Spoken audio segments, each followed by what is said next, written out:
Hey guys, this will be my first video for Card Runners. My name's Andrea.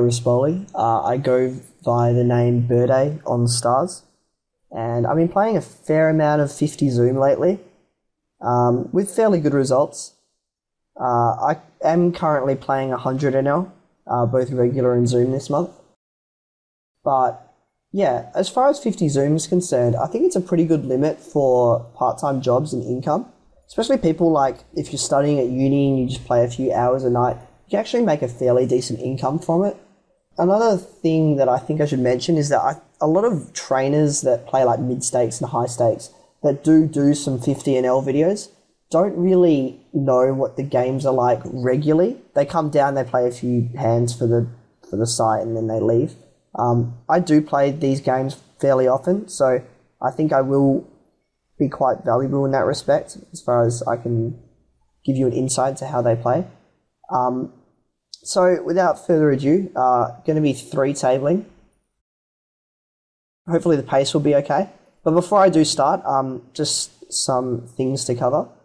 As far as my notes go, red is reg, orange is tough reg, yellow is fish, and yellow is bad reg, and green is fish.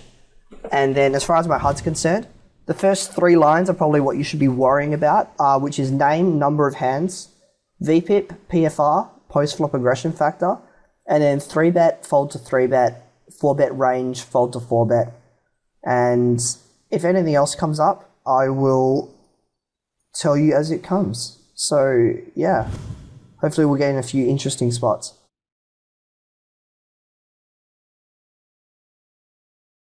So pretty standard fold, table 3. 8-7 you could probably pill versus some people. I'm just going to err on the side of caution and fold. 8-4, standard fold. 9-5. I'll try not to comment on all the standard pre-flop decisions. Hopefully you guys know that by now.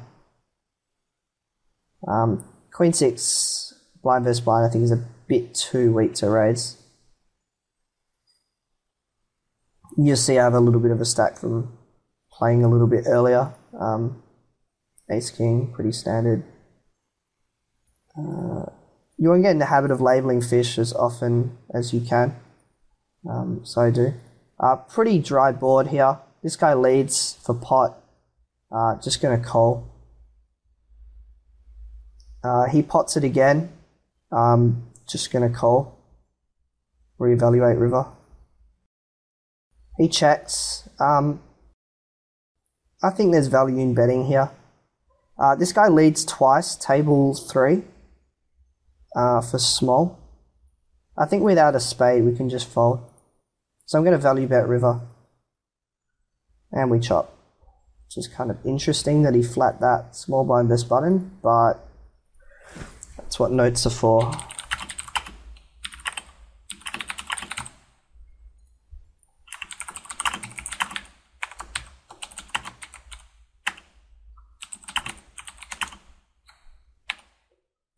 You always want to make sure you're putting in positional actions when you're writing notes. It just gives you an idea as to how people play. So if I face a 3-bet on table 2, I'll very happily get in jacks there. Bottom of our range is probably 10s. For some guys I will get in 9s. A few regs behind, so I won't open queen 10. So we get a cold call from the weaker player, and this really tight guy 3-bets us 1.5% over 180 hands. I still don't think we can fold, but I'm going to be extremely cautious post-flop. Tend to open all suited aces from NP. UTG, you can probably fold ace 6 to ace 9 suited, though I don't think it'll have a huge impact on your win rate. So this guy 3-bets us. He actually hasn't done this versus middle position yet. It does make a pretty good candidate to 4-bet bluff. But as played without reads, I'm just going to fold.